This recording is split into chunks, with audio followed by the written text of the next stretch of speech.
unfortunately, every man I've ever met in my entire life has called me combative, which I do not agree with. What they call combative, I call keeping up a conversation. Like, if I don't agree with something you're saying, I'm not about to sit back, relax, and enjoy the show and agree with everything you're saying. I'm going to prove my point. One time, whenever I was preparing for interviews, one of the questions that I was preparing for was, what would you do if a manager didn't agree with what you were saying? And my response was, well, I would go back and look at the data to see if I'm right and then prove my point.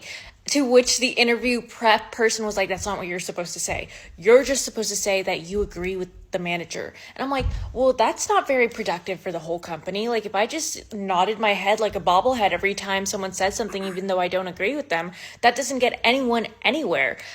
Personally, I think that it's very productive to have a open conversation with people that don't agree with you and like come to a common ground rather than just agreeing with people and whatever they say. Like the other day too, my boyfriend was upset at me because I said yes to plans with a couple of friends when he didn't want to go. And instead of saying it's my fault, because it was not my fault, he said yes, he didn't have to say yes.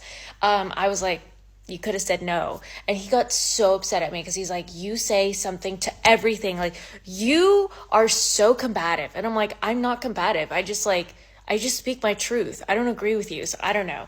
I just feel like guys don't like it whenever they hang out with me because I have something to say for everything. Nah,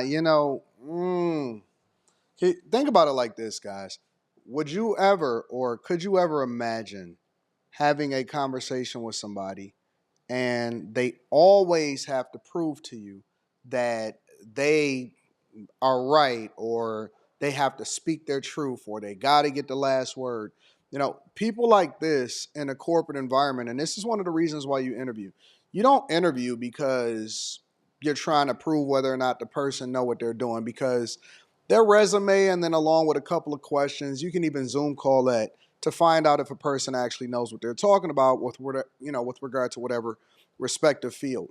You interview mostly, I would say 75 to 80% on if a person is a cultural fit. And when I say a cultural fit, is if they're combative, if they complain all the time, if they're difficult to work with, they always got to get the last word. They're going to embarrass you in front of your superiors and in front of your colleagues. If it's always hard to get them to do something, or you have to dread going and having a conversation with them and all of that stuff. Nobody wants to work with somebody that, especially a woman, and I'm just going to tell you, it's gender norms. Like, nobody is looking forward to having a conversation with another man that's also combative. I say this all the time, but women that operate in their femininity can get anything. You know, Communication is probably only 10% of what you say and 90% of how you say it, and all of the other things that go along with it. And so, when you approach somebody, I'll give you an example. If you're having a conversation with somebody, and it's not even just a relationship, this is in general. This could be a friendship. This could be people that you know. When you're having a conversation with somebody, their inability to read the room and always have something to say is going to be difficult for you to maintain that friendship and or relationship. Like, sometimes you can say something to somebody and you're not looking for a response. Sometimes people can be venting. Sometimes you can be telling somebody something and they don't know. And when somebody is like this, they're operating under the assumption or the premise that they are right 100% of the time, right? And so that is the whole definition about being combative. It is not an exchange and conversations. It's not understanding. And now it's a difference between debating with somebody and having a regular conversation where it turns into a combative situation. Sometimes I've kicked it with people, and you know I'll see something happening and I'm giving them some insight so that they can get better results, and then they think that they know it all, and then that is the opportunity that I then use to pull back, because I'm like, well, they don't even know what they don't know, but they already think that they know, but they're gonna find out, because a hard head make a soft ass. And that's the thing. You have to be able to pick and choose your spots, especially when you're younger. Even today, when I talk to my mentors and when I talk to people and stuff like that, and you can be younger than me, but I talk to people a lot of times where I'm seeking wisdom or I'm seeking understanding. I may have more money than this person, but he has more insight into his particular profession. And the data and the statistics can't make up for what it is that you actually have from an instinct, instinct perspective. I could be talking to somebody that's knows something or a skill set that has allowed for them to be successful in their financial sector. And so I'll fly out and I'll have conversations or whatever with them. And I'm a student. You know what I'm saying? I may be older than them, I may be younger than them, but I'm a student. And so I may know some things that I'll add into the conversation, but I'll reserve and wait and pick and choose my spots when, it's asked of me certain things, and I may be conversational, I may be, having a good vibe. And sometimes it's not always a debate and stuff like that. And it's hard for people to be able to master the art of communication. It's very difficult for people to master that. Now, if we go into the relationship segment, because she said that every man, she said every man that she's ever interacted with has called her combative. That does not bode well for her and her boyfriend or her fiance or whatever it is. I think she said her boyfriend.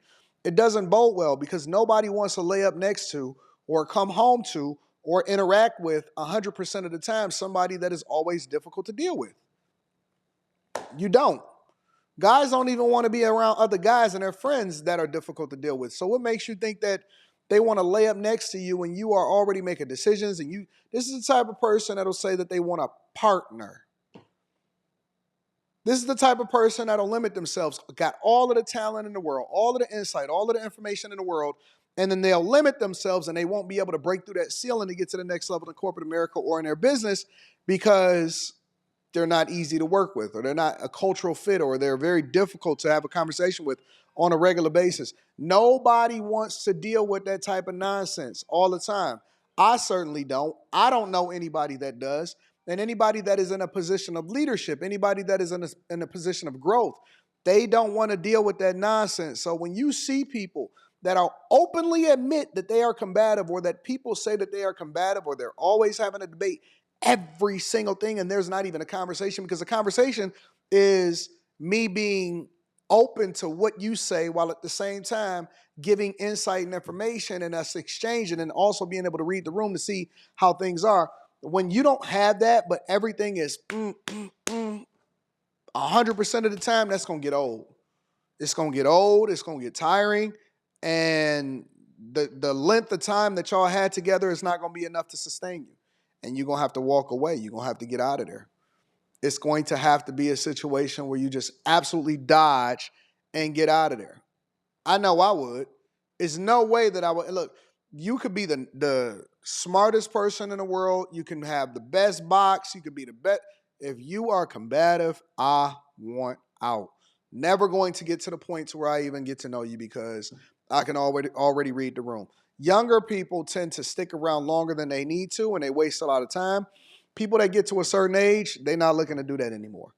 Let me know what y'all think inside of the comments. I always like to link back to the content creator. Make sure you tap into the Patreon. Link is in the description. Also, Teach Hanley, 40% off your first order, 20% off for life. I love you. I appreciate you. I'm going to holler at you guys later. Peace.